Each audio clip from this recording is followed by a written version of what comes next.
Bonjour, nous sommes le mardi 4 février 2025. Nous sortons d'une audience devant le juge de la mise en état au tribunal judiciaire de Nanterre dans le dossier du respirateur Philips.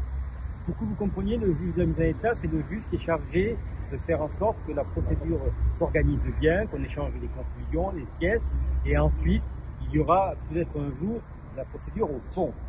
Alors, il y avait plusieurs arguments qui étaient développés par Philips pour essayer de pilonner la procédure, des arguments qui consistaient à dire qu'il fallait disjoindre, c'est-à-dire séparer les dossiers de l'action collective, bien évidemment nous y opposés, et puis ils nous ont aussi évoqué des arguments de droit européen pour expliquer que nous avions pris le mauvais chemin pour rechercher la responsabilité.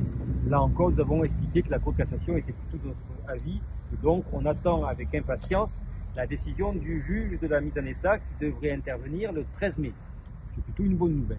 En revanche, une mauvaise nouvelle, c'est que compte tenu de l'état d'encombrement du tribunal de Nanterre, on ne pourra pas plaider cette affaire avant l'automne 2026, ce qui fait quand même très loin.